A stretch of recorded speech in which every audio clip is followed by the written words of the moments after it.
Hello बच्चों, welcome to the session. I hope you all are doing good. आज की कक्षा का हमारा विषय है री से ऋषि। री से होता है ऋषि। आज की कक्षा में हम पढ़ने जा रहे हैं स्वर री। री स्वर इस प्रकार होता है और री से होता है ऋषि। री स्वर से होता है ऋषि।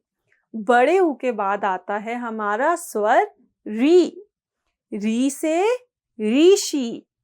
री से ऋषि लगाता ध्यान, सबको देता है वे ज्ञान।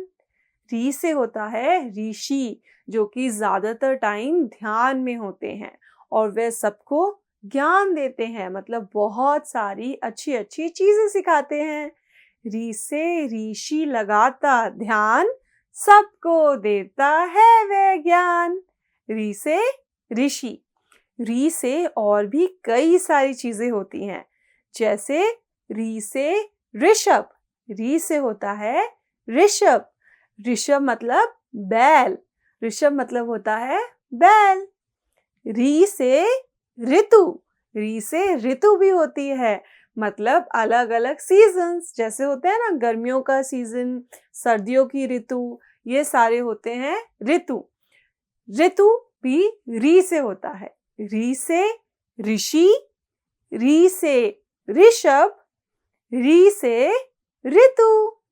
आइए बच्चों, अब जानते हैं री को किस प्रकार लिखा जाता है। यह है हमारा री से ऋषि। री से ऋषि लिखने के लिए पहले हम एक सीधी रेखा डालते हैं, इस प्रकार। जी हाँ, पहले आप एक स्टैंडिंग लाइन बनाएंगे ऐसे। उसके बाद हम इस तरफ बनाना शुरू करेंगे, ऐसे ऐसे।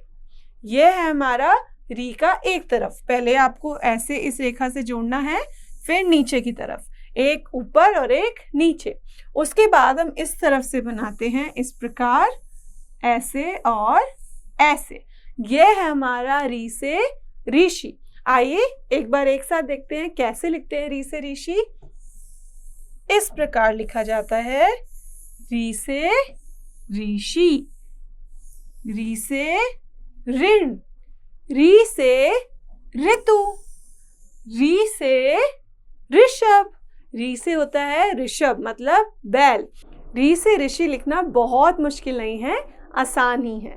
बच्चों, मैं आशा करती हूँ आप सभी ने री को लिखना अच्छे से सीख लिया होगा। री को लिखना बहुत आसान होता है। री ऊ के बाद आता है, बड़े ऊ के बाद आता है री, और री से बहुत सारी चीजें भी आपने सीख ली हैं। आज के लिए इतना ही।